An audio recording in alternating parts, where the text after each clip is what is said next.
How is it going, Vibe Tribe? My name is Spooky Parker and I'm back to make another creepypasta video. Today, the horrors of 731. Yikes!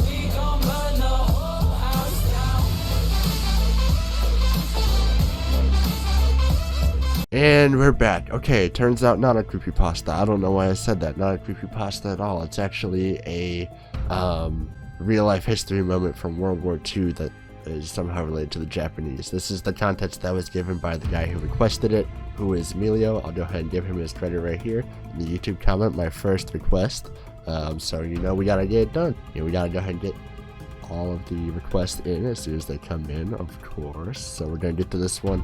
Apparently, this has something to do with the atrocity side of wars, so as you can probably tell by the title. So we're not going to waste too much time. We're going to hop into it. If you want to know a little bit more about me, I'll get to that at the end of the video.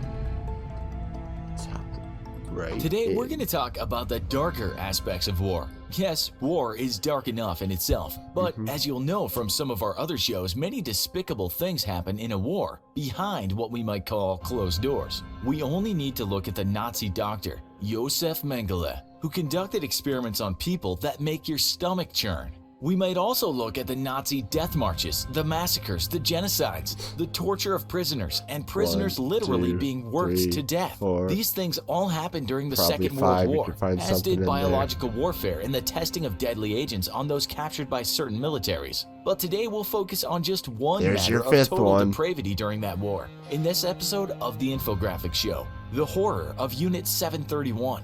Unit 731 was the brainchild of the Imperial Japanese Army during World War II. It was a biological and chemical warfare research unit that conducted experiments on prisoners with the aim of developing deadly weapons.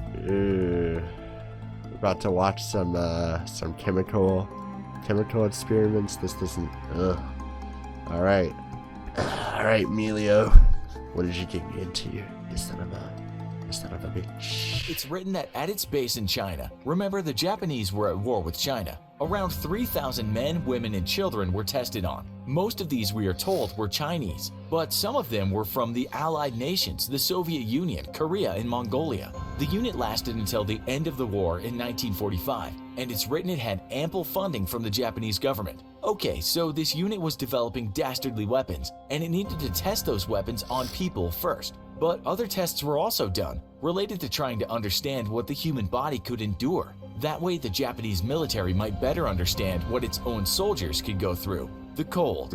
One of the many things soldiers had to put up with during the war was cold, and cold did kill a lot of people. At Unit 731, they wanted to understand just how cold someone could get and still survive. The website unit731.org tells us some human test subjects were taken outside during the harsh winter until their limbs froze off for the doctors to experiment how best to treat frostbite. The New York Times, which had testimonies from people who had seen the horrors of this unit, wrote that these people would be taken outside and guards would throw water on them until they saw the victim had frostbite. Sometimes. Oh, Mama, no.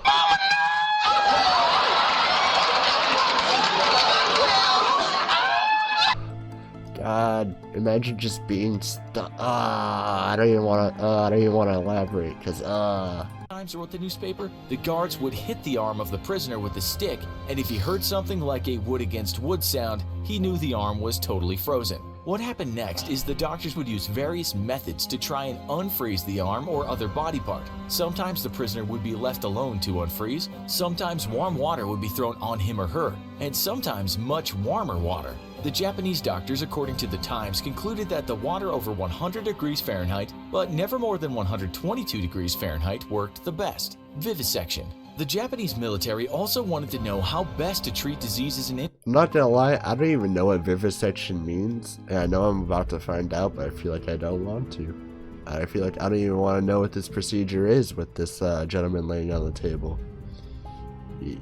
Injuries. But we're told that to do this, they would often use live prisoners to operate on. It's said that some of these prisoners would be deliberately given a disease, and then the doctors would open up the body of the patient without any kind of anesthesia. They wanted to look at the effects of the disease before the body began decomposing, and that's why they kept the subjects alive. These people were called marutas or logs. The New York Times, with testimony from a former surgeon, said they just wanted to know what had happened inside. That man told the Times, "I cut him open from chest to the stomach, and he screamed terribly, and his face was all twisted in agony. He made this unimaginable sound. He was screaming so horribly, but then he finally stopped." This was all in a day's work for the surgeons, but it really left an impression on me because it was my first time testing pathogens. One of the major experiments at Unit 731 was to test how certain pathogens, including cholera or anthrax, would affect a number of people if they were exposed to the pathogens. They didn't just do this inside the camp,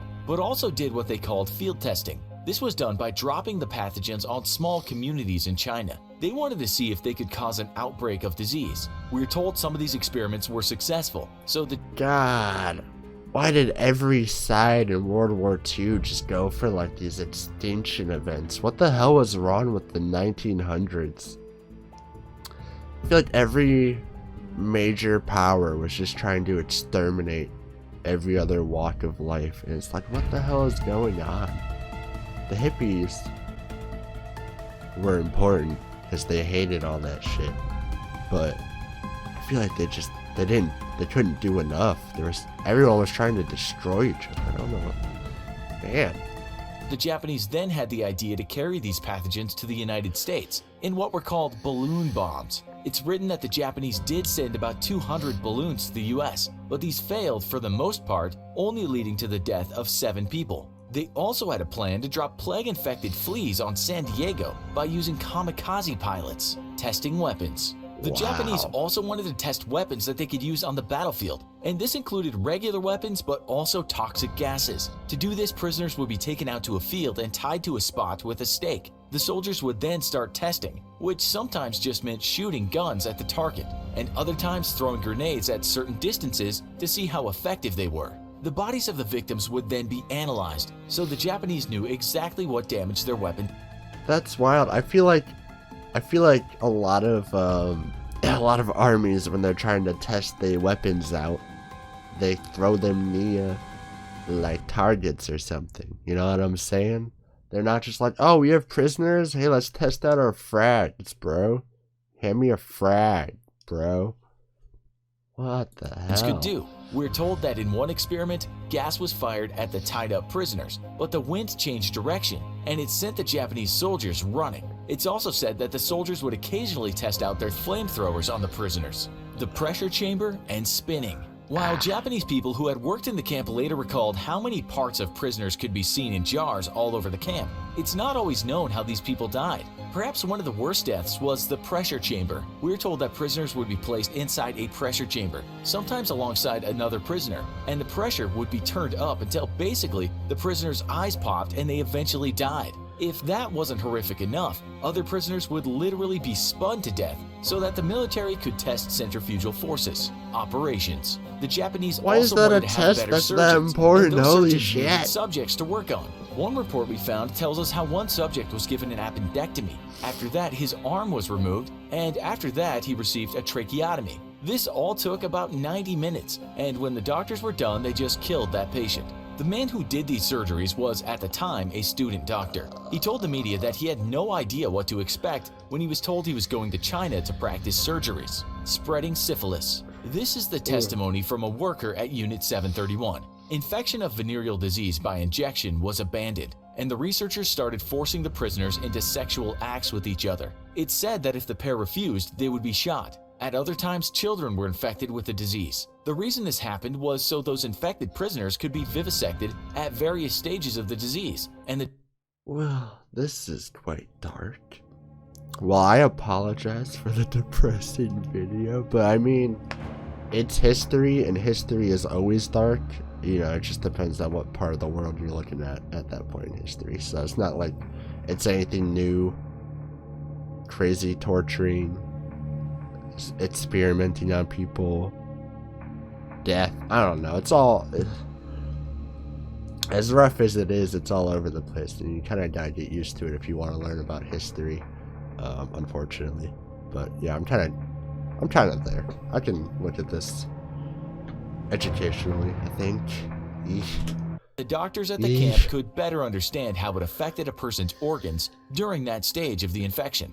Forced pregnancy. It's said that female prisoners would be made pregnant by force so that the doctors could understand if the disease was passed to the child. They also wanted to know what damage a disease may have caused the woman's reproductive organs during pregnancy. It's said the guards would just take women and do this, even to those already injured from other experiments. While many children were thought to have been born in the camp, it's said that none survived. One former soldier said this sometime later. Of course there were experiments on children, but probably their fathers were spies. For a long time, this unit was not talked about, but The Guardian reported in 2018 that Japan released lots of information from its national archive. You know what's the depressing part? I imagine a lot of the scientific, a lot of the knowledge we have now on surgeries and stuff like that. I bet we got a huge boost from World War II, like in the worst way possible. We got a huge boost of surgical knowledge as humans because of how much people just cut each other open during World War II or experimented just with live patients. God. Humans are the worst. To Unit 731. Prior to this, much of what we knew was only based on testimonies. No one has denied what we've talked about today did not happen. But there are more reports that tell us smaller experiments also happened. These included people being exposed to dangerous levels of radiation, being injected with the blood from animals, being injected with seawater, and also being burned alive. It's said during the war the Americans knew about the camp, and after they granted immunity to the physicians of Unit 731 if they shared all their findings with the US military, as some of those findings might be useful, and the US didn't want the Soviets getting hold of the research. We'll leave you with a comment made by a former Unit 731 worker when he was contacted some years later. I don't want to think about Unit 731. 50 years have passed since the war. Please let me remain silent. Yeah. I mean, I'm sure... it must have sucked having to work there, like, because I mean I'm sure if you get high enough into a military, it's kind of hard to just up and leave, so then you're just kind of stuck there like, oh my god, what is happening? Wowie, that was Ruffles. I mean, of course, quality video. I've watched a couple of Infographics show videos by now, and so of course I always enjoy them. They're entertaining, but man, Ruffles. World War II was rough. But, God, like I said, again, unfortunately, we got a lot of our we got a probably big boost of modern day medical research through, I know we got a lot of info from the too, whenever that, I might have to bleep that word, Germany, from the war. They did a lot of research like that too. So we probably got info from them and Japan, and, I mean, it sucks that that's a way to get research, but if the research has been done, you might as well learn from it. Anyway, I'll see y'all in the next video. If you want to check out my Discord, it's completely free and it's in the description. I encourage you to do that so we can keep talking about these topics after the video ends. Until next time, I'll see y'all. Peace out, and remember, vibes never die.